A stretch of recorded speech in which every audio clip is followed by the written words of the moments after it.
Road crew workers, what is actually going on when it looks like you're all standing around doing nothing?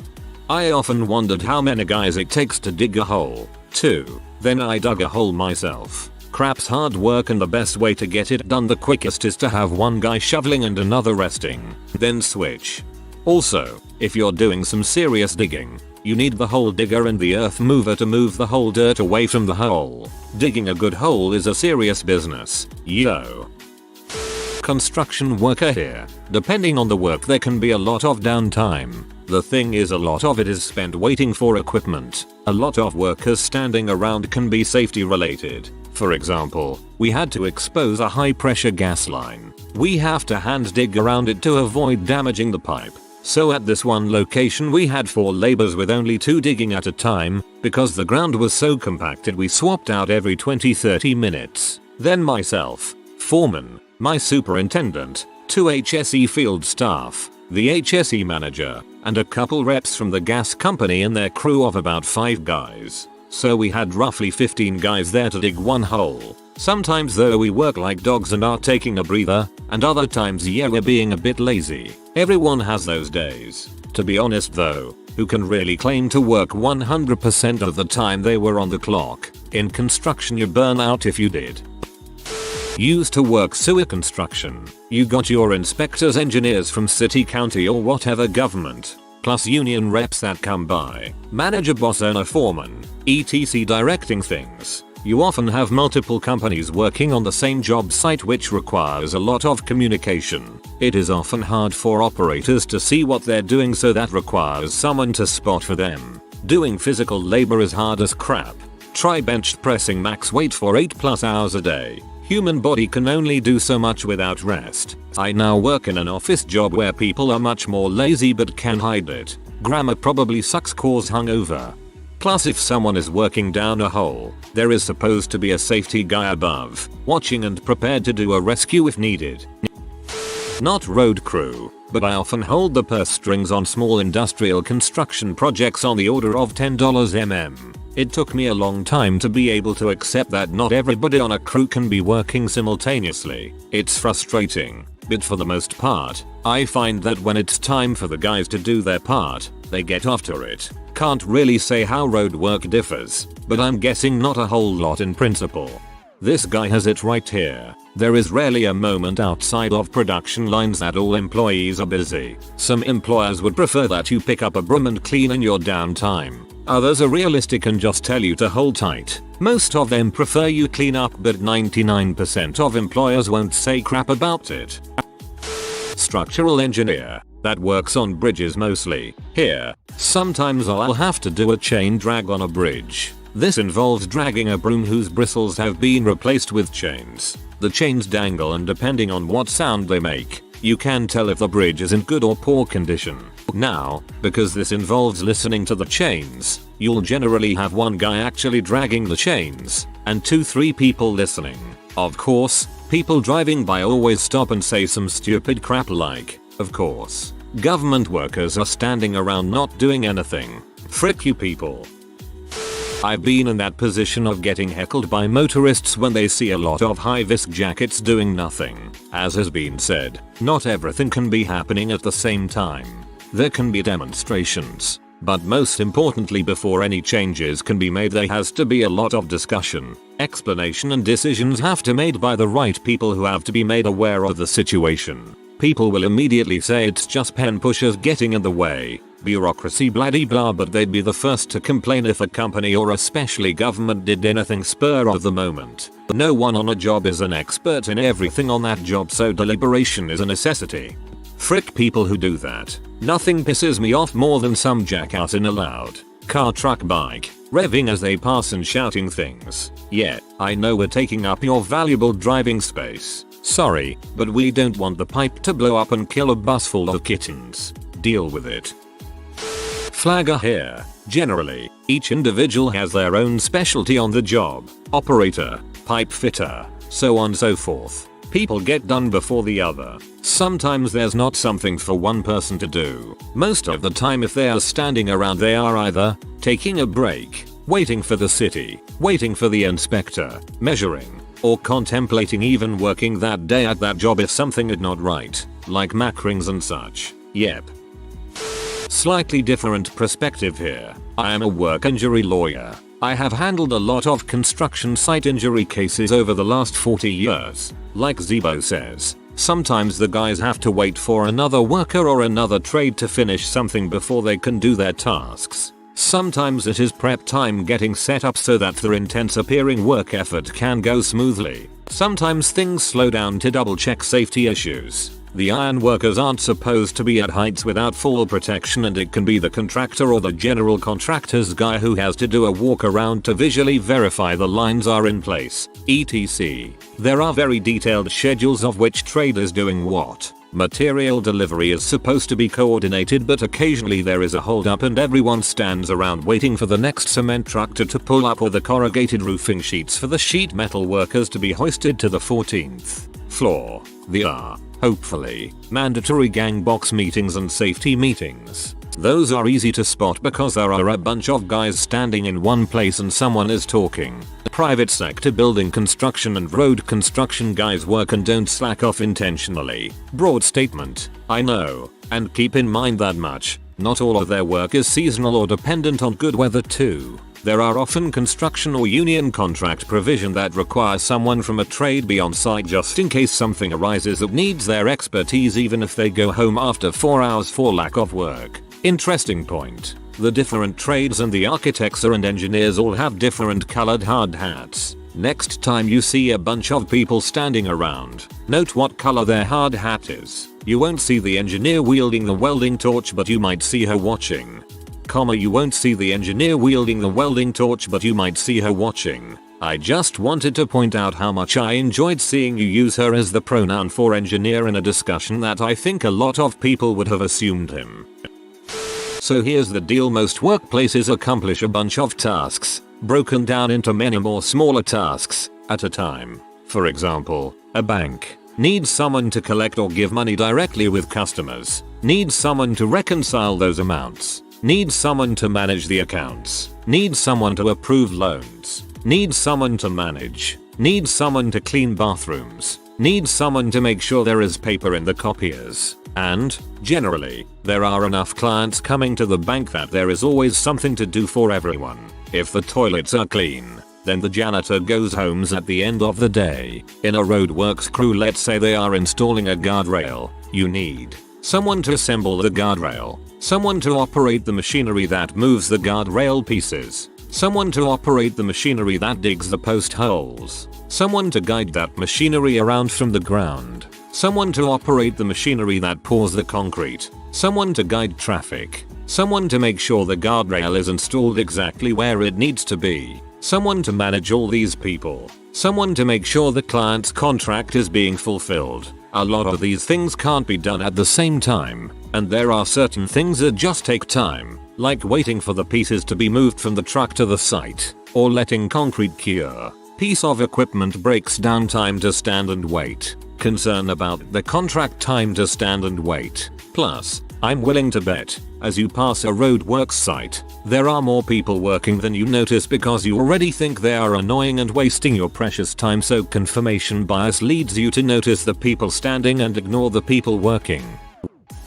One summer I cut grass for the local water authority. One night I got called in to help with a broken water line. They had to dig up the road to get to it, and I was deemed chief hole watcher, and my job was to watch the hole as the trucks came and went. I'd like to add in that in a lot of places, it's hot outside and the sun is beating down on you. If you don't stop to drink often enough or get out of the direct sun for a little bit, you can get super dehydrated and suffer heat exhaustion. In building construction, we actually handed out stickers that encourage rest, water and shade. Every year we get people that fall out from heat exhaustion and dehydration. City worker here. On this particular day, my crew of 3 was tasked to do a lockout that had never been done before. A lockout is where you put locks on valves to provide isolation so people can work on in a structure, this case a water main, without worry of being killed. Anyway, the water main started at one of the reservoir dams and ran all the way to the city, providing water to 2 cities and a district on the way. We were 3 because, as mentioned by another redditor, for safety if we were going in a manhole. One person goes in and the other two are for safety in case something happens and you need to be pulled out. We were at the top of a hiking trail trying to figure out which valves to open and which valves to close in what was a mess of unlabeled valves belonging to us, another district and one of the other cities. Making a mistake isn't acceptable, so we called our foreman to come figure it out. 3 of us were standing there looking at prints and waiting. He showed up maybe 20 minutes later and was with our supervisor. Now there are 5. The foreman wasn't sure where the district's lines went, so he called his counterpart at the district who showed up with his work crew of 3. Now there are 9. Between the 2 of them they were able to figure out what we needed and we could continue with the job. For the 15ish minutes it took them to figure it out, though all the dog walkers going by would have seen 9 people standing around talking, with only 2 of them holding a tool, and 4 city trucks parked in the nearby cul-de-sac. They had colorful words for us. It's impractical for all people to be working at all times. Certain tasks must be performed in certain orders, and those who look like they're just standing around are waiting and preparing for what their task is once the current task is complete. That's the micro example of the macro situation, where you look at a massive road construction project and part of it looks done but the road still isn't open. There are things that need to be done in a certain order, and just because it looks like nothing is being done doesn't mean that's the case. Planning and phasing construction is incredibly complex. Not a construction worker, but I was a shipboard electrician in the Navy. Many times a job would require a few of us to complete. One guy might be better qualified to do a specific task, so we'd let him finish before all of us got to work. More common was when we had to move something heavy, like a motor. It only took one guy to undo the wiring and maybe another guy to unbolt it from its mount. Then the rest of us would move it back to our shop for repairs. TLDR. You really can't judge just by seeing something when passing by. Paving foreman here in South Alabama. Several things might be happening to make us look like we are just standing around. One more often than not is waiting on dump trucks stuck in traffic. Setting up equipment is another. What a lot of people don't realize is that we usually hit the job about an hour before daylight and leave around dark, and suffer all kinds of abuse from traffic. Well, this topic is 12 hours old, so this will probably never get seen, but I worked as a construction inspector for road crews. On your usual road construction site, you have 4 types of people: basic laborers, foremen, inspectors, and materials guys. Your basic laborers are usually working. If they're not, it's often because they're not needed yet, but they will be really soon. For example, they might be waiting on the next concrete truck, or they're waiting for the guy with the agitator to finish, so they can start smoothing out the concrete. Foremen will sometimes work alongside the laborers, but more often than not, they are checking up and down the site to make sure their men are doing everything right. Whenever an inspector or a materials guy shows up, they spend a decent amount of time talking to them or collecting receipts. Inspectors, what I did for about 3 years, look like they're doing absolutely nothing to someone driving by. We know that's what it looks like, and it's true most of the time, but the state says we have to be there. You can usually tell who the inspectors are because they will wear different hats and vests than everyone else out there. We have tasks like collecting concrete samples for every 50 feet of pouring, testing the specific gravity of the slurry they use to pour drill shafts, and making sure all the work is done according to this huge set of books we have with all the plans in it. Usually, the inspector is doing what the foreman is already doing and checking up on people, but he's also there to make the calls when something goes wrong on the project. Like when you come across a manhole cover that wasn't supposed to be there, or the contractor accidentally cuts the phone line serving 15,000 people. Both of which happened on the same job for me. At that time, the inspector provides more value than the other 98% of days put together, which is why they're always on call. If you ever see a delivery driver actually out of their vehicle, it's a good sign the construction is going way too slowly. They usually pull up, get waved to the right spot by the foreman, and dump whatever they have, and leave. If they have time to get out and stand around, the work crew is way behind. Engineers sometimes are out there making sure they are doing things correctly. We are paid to stand there and just watch and check dimensions and layout. We don't physical labor because if we do, it is not being done according to the law. Rarely do you see no one doing work. The worst I have personally experienced was a concrete pour on a Saturday that was supposed to take 4 hours ended up being 6 hours of time and a half work for 50 workers that did not accomplish anything. The concrete pump ended up clogging due to improper grouting being used. It was a mess. But things go wrong and that's when you see people standing around.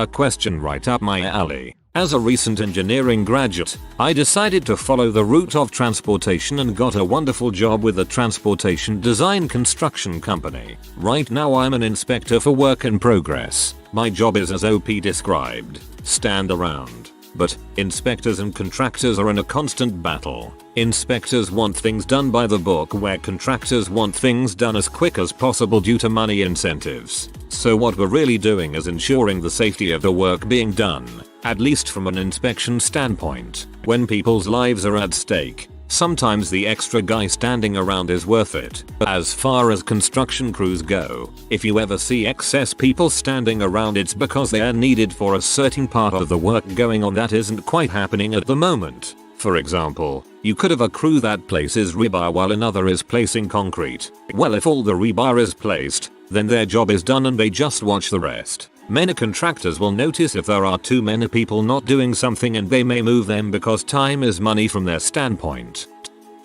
There are multiple different things and regulations to go with them, so I'll list a few. We really do need those reversible stop slow signs and put them in your face. Many drivers are not responsible enough to do it by themselves if the sign is not present, and some insane ones go through recklessly anyway. They are on their 10-mile-per-hour break allowed by law if it's too hot outside. This is particularly true for teams with special suits or products that must be heated, waiting for the asphalt truck to get refilled at the quarry. During those breaks most of us would drive around looking for nearby damage we could work on next. Keep in mind that the road we are on can be far from HQ, waiting for the rest of the crew to arrive. Again, far from HQ.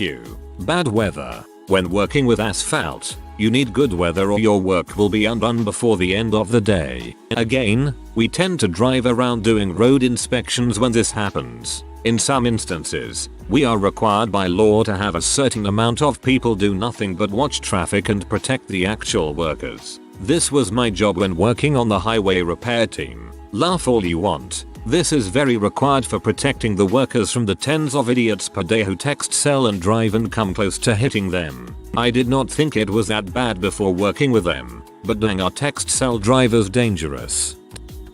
Not a road crew worker, but people commonly don't understand how it works when you build something. Anytime you build anything, and this includes digging a ditch, even, there are very specific steps that need to be completed in a very specific order, and on some of those steps, you may not need your entire crew, so you'll have some guys standing around from time to time. That's just how it is.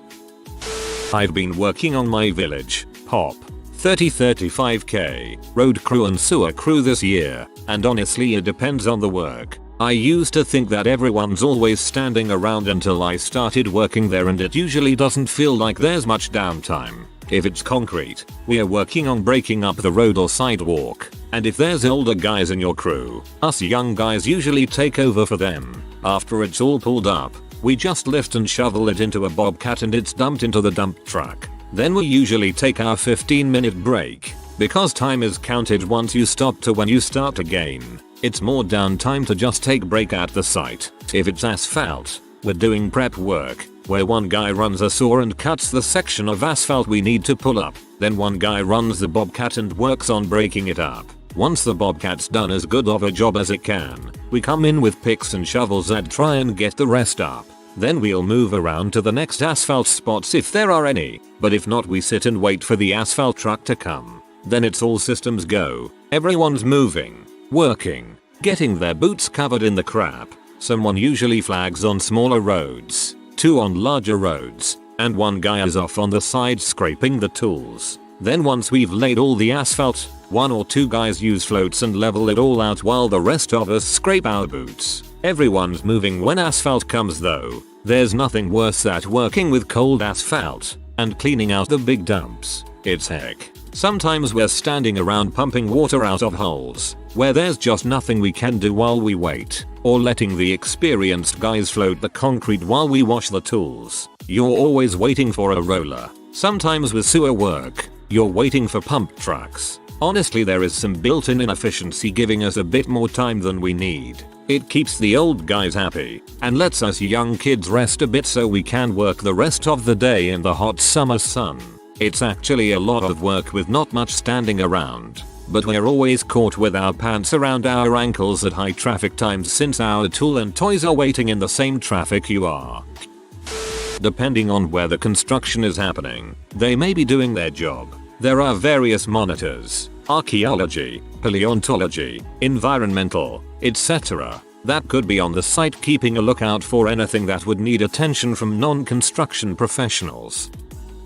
I've been on a number of ad hoc short-term work crews where we were performing manual labor in full view of the public. Brush clearance, agriculture, ditch digging, construction, etc. What people have already mentioned holds true. You can't dig a hole with more than maybe 2 people at once. It's freaking hard work, etc. But there's another component to it, solidarity. This isn't universally true, but I've found it a lot on when among groups of migrant workers and non-professional laborers. If someone is hurt or needs to slow down, the entire group slows down to avoid that person getting singled out as a straggler. This courtesy is extended to anyone because everyone knows they might need it one day. The work gets done slower, but nobody gets hung out to dry and everybody goes home with full pockets. It's better for everyone to cooperate than it is to fight to be the best. This is especially true in agricultural work. I am usually doing one of the following. Waiting for the roller to press the asphalt we've just spread out. Waiting for you to leave so that I can temporarily step out into your lane when it is safe to do so. Waiting for the tar man to fill his bucket and come back to tar the patch or pothole so we can put asphalt on it. If it's a cold day, the tar pipes might have frozen. So I'm waiting for the tar man to heat the pipes with a tiger torch so he can fill the bucket and tar what needs tarring. The fates decided to laugh at us today and we have the asphalt trailer, which has a smaller internal volume versus surface area compared to a tandem truck, and even though the previous shift plugged it in for us, it's still frozen and 1 or 2 of us has to heat it with torches while the rest of us have nothing to do. I've rough raked and I'm waiting for the finish rakers and roller to finish up. I'm finish raking and I'm waiting for either the rough rakers or the roller. I'm the roller driver waiting for the tar man or rakers to do their jobs. I'm in any position and I've arrived in the crew pickup truck and we've all gotten ready for the moment the tandem truck full of asphalt shows up from either being delayed in traffic or from its trip back to the asphalt plant to get more material. I'm resting because have you ever heard the phrase repetitive strain injury? It's a real thing and I'm doing this for 8 hours. No human being can work this job continuously for 8 hours a day for 30 to 40 years of their life. TLDR. When everything works, we are a well-oiled machine that works near constantly while 1 or 2 of us is resting. When one thing goes wrong, it throws a monkey wrench into our gears and we are standing around because the flow is interrupted and there's nothing for us to do at the moment. If you watch a pothole crew from 3 AM until rush hour, you will be amazed at their efficiency and how nobody is standing around, ever. I used to work for a certain state. In the summers, my main job was stopping traffic. I was a flagger, back before they had the portable stoplights, but I also got to run some of the lighter equipment, rollers, etc. on occasion. Generally, whenever we were standing around doing nothing, it was exactly that, but for a specific reason. Or, the crew was waiting on one person to finish their work. Have some examples. We're waiting on the next load of hot mix to get to the job site, and the driver assures us he's only 5 minutes away. 100% of the time this was a bold-faced lie, so we're not gonna tear down the all traffic control that we've set up. It's only a 2-lane road, and we're working in just one of the lanes, so we have to keep stopping traffic even though we're not actively doing anything, just to prevent traffic from crashing into each other. We've got a crew of 8 guys, and the blade maintainer operator is moving painfully slow. If you've never done road work before, the blade is the star of the show. Everything moves at the pace of your blade. If the mix is being uncooperative, not spreading smoothly, probably because it's too cold, this can quickly lead to a situation where 6 or 7 guys are standing around watching the blade operator work because they literally can't start working until he's done with a section of the road. A certain piece of equipment broke down, we're waiting on a replacement part or someone's trying to field fix the part in question. Unless it's expected to take a long amount of time, it's easier to keep stopping traffic than to tear down the work zone and then rebuild it once the part arrives. We have legal requirements around how far apart the signs and cones have to be from each other, so it can take a good 15-20 minutes to set up both ends of a work zone. At the end of the day, if you've redone an entire road surface, you have to go install those temporary little flaps, delineators, that simulate the lane stripes. This is absolutely low man on the totem pole work, and the rest of the crew will generally take a break while one or two unlucky souls have to go try to make those stupid things stick to the fresh road surface. Generally, they don't like to stick. Blade operator finished a section of road at an odd time, so we're taking an abnormally early late lunch break before we break down the work zone and move it a mile up the road for the afternoon's work. That's just a few examples from my experiences, but they cover probably 99% of the time where most of the crew was doing nothing. If I ran by your desk at work at 60 miles per hour, it would probably look like you weren't doing much either.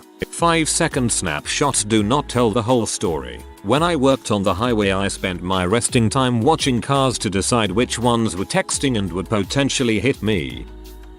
Just like any other job, I guess. You don't work 100% of the time, otherwise you wouldn't be human. When you hurtle past at 40 miles per hour and glimpse them for a few seconds, just because they're not hoisting massive bags of concrete powder or shoveling away for those few seconds, does not mean they've been standing there doing nothing for the last 12 hours. If you are working down a manhole, you always need to have a spotter, 100% of the time. Then they need a runner. If there is a tool needed, the guy in the hole can't get it, and the spotter needs to be watching so the runner gets it. So to the untrained eye, at any given time it looks like two guys are just hanging out looking down a hole. I work on the engineering side of public works construction. Whenever we get called to the job site, it's usually because something is not working with the design. Most commonly trying to match grades of what was supposed to be there. Design as to what actually ended up being done. Construction. Net result, you will have the foreman, contractor, contractor owner, project manager, agency, design engineer, and inspector, agency, who will all be standing around carrying plans, pointing, and looking at the ground. From the outside it looks like a whole lot of people doing a whole lot of nothing, but they are trying to resolve two important things. First, how do we build thing now that the plans don't match reality? Second, how does the contractor going to get paid for building the thing which is now not in the contract because the project does not match the plans? Sound complicated? It is. If you are new to the channel, you can subscribe. I publish new videos every day. Until then, check another video.